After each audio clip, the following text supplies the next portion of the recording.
Hey gang, this is the second of two After Effects Basics tutorials. In the first one, I covered a lot of ground, kind of the basics of the interface and how things work and getting footage in and the basic things you can do within After Effects and keyframing and stuff like that. This one's going to be shorter. What I want to do is just add to that a couple more things that aren't exactly the most fundamental basics, but things that you're going to find very handy working in After Effects in a lot of different ways. And I want to just point them out to you so that you have some more tools at your disposal to make your life work a little easier and to understand what some of these things do. I'm going to just make a demo composition here. We're not actually going to try to accomplish anything super productive, just kind of showing you how some things work. And actually, I'm going to put a couple of clips in here so I have one clip behind another. And I'm just going to make a nice short little 1 or 2 second composition here. Shrink my work area down to there. Okay. First thing I want to talk a little bit about is some merge modes. So I'm just going to make a little mask here. And once I've done that on this layer, you can see I have masks show up here. And the thing I wanted to point out is with a lot of things in After Effects, and masks is probably the first place you will run into this, although you'll start to see it in other places as well. There are these choices of how I want things to combine. So I could say I don't want this mask to do anything. It's just sort of there and not really accomplishing anything. I could do add, which is kind of the default, and that's going to mean everything inside the mask I want to add to the composition. Anything that's outside it I want to subtract. And just to make this maybe a little more visible, I'm going to make a second mask on this same layer. So you can see now there are 2 masks as part of this layer. And if I look at this original layer, you can see that now what we're doing is I'm just sort of showing those 2 parts of it. And I have these choices separately for each of these masks. So if I wanted to invert this second one, it says show me everything that's outside of this mask. Meanwhile, this one is saying it's in add mode. So add everything that's inside this mask. In this case, the second one already included that stuff. So I don't see it sort of re-added here. If I invert this, now I'm seeing everything because they're both saying add everything that's outside the mask. The part that's outside this includes everything that was already in here, and everything that's outside this includes everything that was in here. So between the 2 of those, I've got everything included. Let me go to just one mask for a second. I could also do subtract, which is kind of the same thing as invert when I only have 1 mask. If I have a second mask, could now behave a little differently. So I could subtract both of those holes out of here. You can see I can choose each one independently. In this case, I selected intersect. Well, this mask doesn't intersect with anything that was in this mask, so that does nothing. If I did this one as a subtract, so this one is saying, hey, take everything that is outside of this mask and include it. But this one is saying, only include things that intersect with what's part of another mask. So I'm taking everything that's outside this green mask and just grabbing the parts that intersect with what's inside this mask. If we want to make this a little more interesting, we can make them overlapped a little bit. And now you can see, okay, well, this one said not to include any of the stuff inside it, so it's everything outside it. This one says to include the stuff that's inside it and is included by another mask, which was everything outside this green one. So this can get all sorts of complicated depending on how we put these. If I put this one as intersect, now we're just getting the stuff that intersects between the 2 of them. Lighten, darken, and difference. You can see I have to do with whatever else is in there, but just wanted you to understand there are these different ways you can use masks and different things you can have them do. And you can see as I start changing all of these, it's selecting different parts. So basically any part I wanted to select or unselect based on masks, you can do that with combinations of these and with combinations of masks on this layer or on other layers. Let me go back. I'm just going to make these back to a simple add mask. So I've got these 2 areas here showing up, and everything else we're seeing through it to what's behind it. If I inverted both of them, now I'm just seeing that tiny little triangle in the middle. Okay, so being aware of how these compositing modes work, add, subtract, intersect, lighten, darken, difference, that's one powerful tool you have in controlling things. Let's talk about something else, which is really useful, which is parenting. So let's say that somewhere on screen here, I wanted some text to show up, and let's make this much, much smaller. let's say this were some opening credits directed by, and let's say for some reason I wanted them to be kind of two separate credits directed by some person. And let me put a little shape layer in and make myself a little rectangle here. And, let's say that for some reason I just wanted this sort of done like this, and I had them in a couple of different layers with this rectangle between them and the top and bottom. That's my design for this. I don't think it looks particularly good, but let's just say that I want to do that. Now I say, actually, I want this kind of down here in this lower right corner. Well, I could take each of these and move them down there one at a time, but maybe I spent a lot of time getting these lined up exactly how I want, and I want to be able to control them all together. So something I can do is I can use what's called parenting, and that makes some layers dependent on the other layers. So in this case, let's say this directed by was my parent layer. So I'm going to say this other title that says some person, you can see here it says parent and link. I want to make that parented to the directed by layer. And same thing with this shape. This is also going to be parented to directed by. Okay, so now if I take the parent layer, this directed by, and I move this, it's going to move the other stuff with it. Because what it's saying is I want all these other layers to follow whatever the parent layer is doing. You notice when I changed the opacity, it didn't change the opacity on these. So not every property of the parent layer gets translated down to the other layers.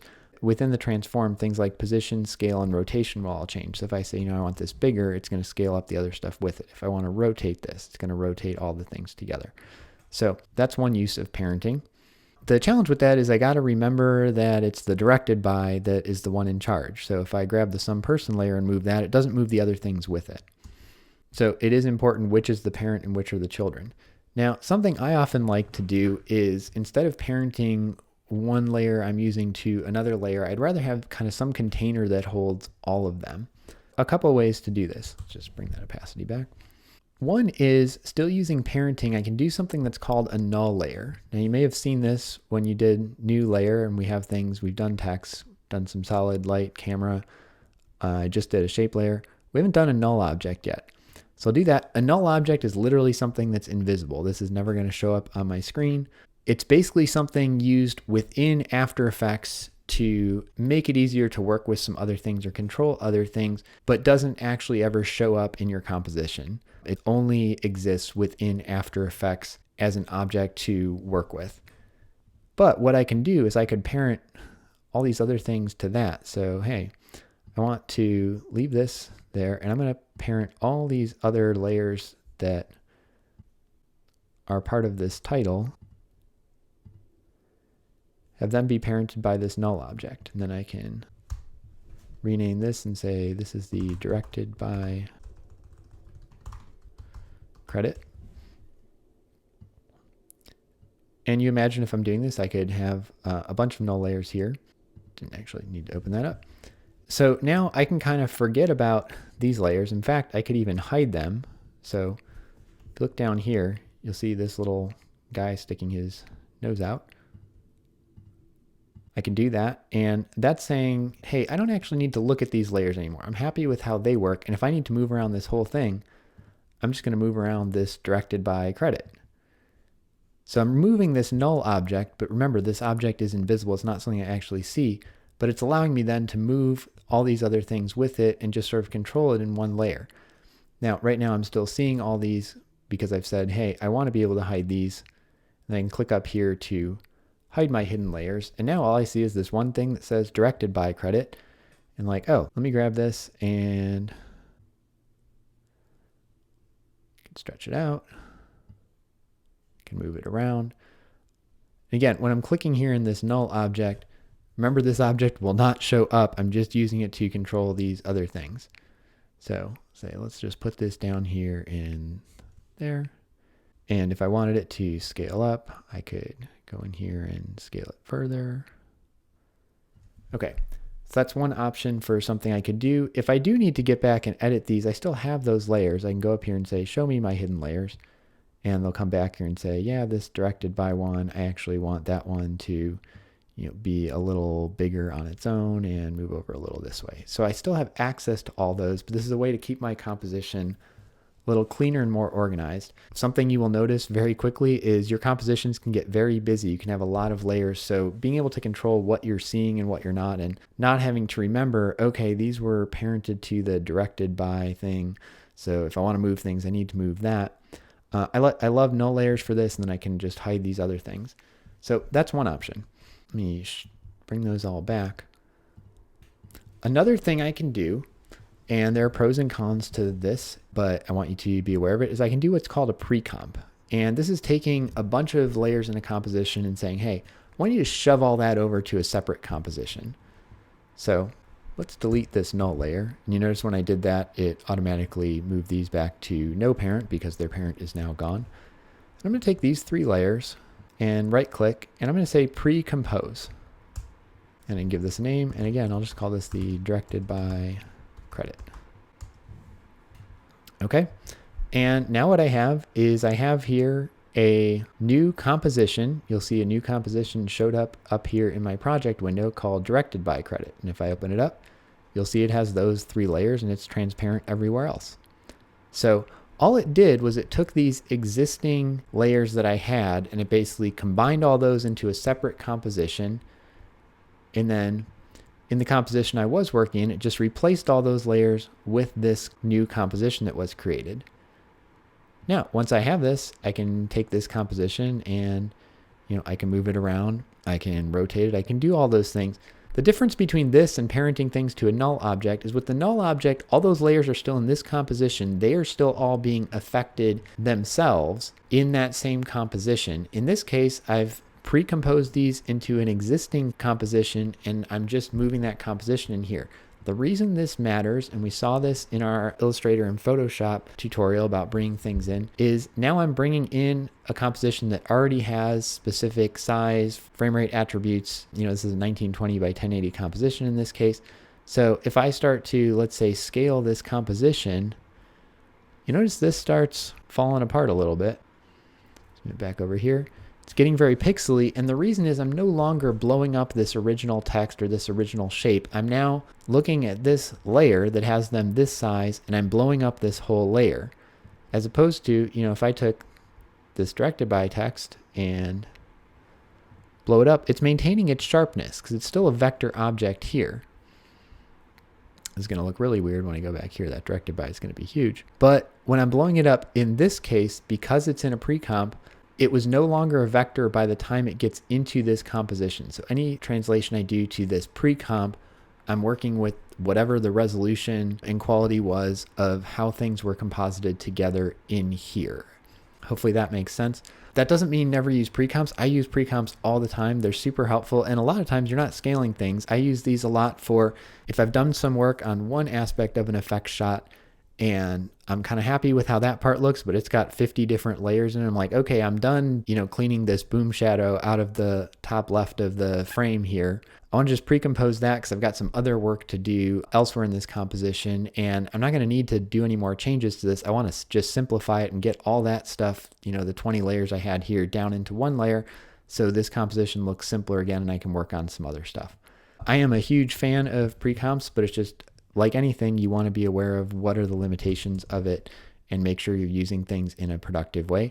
The other thing here is you'll see that the Y here is cut off. Well, the reason is I moved this over and blew it up. If we go back to our original thing here, and let's scale this to fit, you can see the end of the Y was cut off here. Now that text still exists. If I move this over, the text was there in my raw layer, and if I was moving this layer using a null object, I wouldn't have had this issue. But in a precomp, because all it's doing is it's not looking at the original stuff that went into this composition, it's taking what was the results of this composition, which has, in this case, the Y cut off. And so when I move that over here, the Y gets cut off because it doesn't have any more data than whatever was in that 1920 by 1080 frame or whatever your resolution is right here. The last thing I wanted to specifically talk about in this tutorial is just a little bit about effects, and there are a ton of effects. We're going to encounter some of them specifically in class and other ones you may encounter on your own, but there are a ton of actual effects in After Effects, things you can do to the image. Some of them will generate stuff, some of them will process your image and make it look different, but I want you to know where these are. So over here, On my screen, I have this Effects and Presets tab. I could click on that and I'll get a search window, which I'll show you in a second. If you don't see that, you can go under your window here and make sure Effects and Presets is showing. You can see there are all these different categories, and within each of those categories, there can be a whole bunch of different effects. And so it can be kind of hard off the bat to know where's the thing I'm looking for, what is it? I would say the search function here can be really helpful. So if I'm looking for something that is going to affect color, maybe I type in color and I'll start to filter this down and see, oh, okay, here's some things that affect the color. What do I want to do? Is it any of these? Maybe it is, maybe it isn't. There's still a lot of things showed up. I try like color corrector. There isn't one called that. Color control, I can say, okay, maybe I can play with something like that. Maybe I want to affect the contrast. So let's try contrast. And oh, okay, here's some things that work with that. Want to do like a posterize. Okay, here's a posterize effect. So you can start typing things or type a keyword that you're looking for and you'll get some things showing up. We'll do some blur later. Here's all the different blur filters. And then all I got to do to use these, let me just go back to my brightness and contrast filter. That's a simple one. Two things I could do. One is I can drag this onto a layer. So let's say I wanted to affect this Precomp directed by credit. I could drag it onto there and you'll see now in my drop down below the layer, and I mentioned before and you keep seeing it, the things that show up down here change depending on what's on the layer. So this layer that has some masks has a mask option that is not on this one. This layer also has audio built in, so audio shows up here where it didn't show up on this one. But this one now has an effect on it, so this effects tab shows up. If I put an effect on, throw it on this one, that now shows up as an effects tab, and I can open that up and see that, and I can keep dropping further down to find all the settings for this. Or I can just click on it and look up here, and you see this shows up. So, okay, let's make that one brighter and something like that. It's just text, so we're not seeing a ton of effect. Let's look at this one instead. And you see as soon as I click on a different layer, this window up here is showing effect controls, and it's saying what layer it is doing the effects on. So effect controls directed by credit. Here's effects controls, cam 13, 12, blah, blah, blah, whatever. You know, let's make that brighter and super contrasty, or make it darker and super contrasty, you know, whatever you want to do. These things, like most things in After Effects, are keyframeable. So I could say, you know, at this point, I want that amount of brightness. And then at this point, let's make it really bright. And so now I've got those keyframes. So you can see that's gradually darkening down as it goes. You can put multiple effects on the same thing. So I've already got this layer up. Whatever layer I have selected down here, which also happens to be the one that's showing up here, you do something. So let's say I just want to make this sepia. If it's on the layer that's already active over here, I just have to double click on it and it puts it on that layer. So you can see this footage has now been given this sepia tone. And you'll see when it did that, it actually added all these effects. So colorized sepia in this case is not a single effect. It's a preset that adds several effects set up in a particular way to achieve this effect of the sepia look. So you can see it put in a fill effect, a calculations effect, and a tint effect. And all those together added up to this thing. If I want to turn on or off a single effect, I can do this. In this case, my brightness and contrast filter isn't really doing much at that point that I'm at. Turn that off. If I want to see this tint filter, okay, that's the thing that's making it sepia here again. And you can see these are all linked because, again, this is a sort of preset. One other thing I'll point out is it does matter what order these things happen in. So if I wanted to take these and drag them up before the brightness and contrast and take this one down to the bottom, you can see now turning on and off the brightness and contrast does that. If I put it up at the top here, it's not having that same effect. So the ordering when it's doing the brightness and contrast before these things turns out meaning that this isn't having much of an effect with these particular settings. But if I do the other settings first and then apply it, it does have an effect. So they process top down like that. Let's do real quick a demo just kind of showing you how, layers effect. I'm just going to throw this on top so we have a sort of clean layer to work on. So we've got this clean image here, and I just want to show how the ordering of effects can matter. So in this case, I'm going to just throw a couple of change color effects on here. And on this top one, what I'm going to do is say, take everything that's about this color. I'm not really going to worry about any of the details for how closely to match or whatever, because I'm just trying to make a point here. And let's rotate the hue and make that into, why not, this sort of blue cyan glowing thing. And then with the second one, I want to take everything that is that glowing blue cyan, and I just want to desaturate it entirely, make it go to black and white. So this does kind of as you would expect it to do. It's important to note the order this was going in was the top one first. I took everything that was this color, whatever this was in the raw image before we did any of this color, and I changed it to this glowing blue cyan color. And then in the second one, I took it and desaturated that. If I swap these and do this first, you'll notice I have that cyan, because now what's happening is I'm saying take anything that's this glowing blue cyan. Well, in the original image, there really isn't anything that color. So this isn't doing a whole lot at this point. Because of the matching tolerance, it is desaturating this a little bit because it was a partial match to it. But then when I put this one on and change it, I get all that cyan coming back. So it does matter sometimes what order you do things with, and the way that After Effects works in this case is going to process the top one first and then the next one down. So if I want to change that ordering, I can just drag them and change them here. I can also do that, within the layer in the effects tab. I can arrange these how I want, like such. And I can also, if I want to toggle an effect on and off, I can do it there. So this is where your plugins are. There are, literally hundreds, probably thousands of effects within After Effects. We are not going to get to them all, but there's lots of things for you to play with. If you're thinking of something you want to do, you're like, there's probably an effect for this. I have some idea of what I want to do. I encourage you can always look up a tutorial or something, but also just go in here and type in what you're wanting to do. Like, I want something that will make it rain. Do I have anything with that? Like, okay, here's a rainfall plugin. Let me try that and see what it does. You can also see things that have rain as part of it. So I want to add some grain or noise. I want to do some of these other things. Bullet train, because that has rain in it.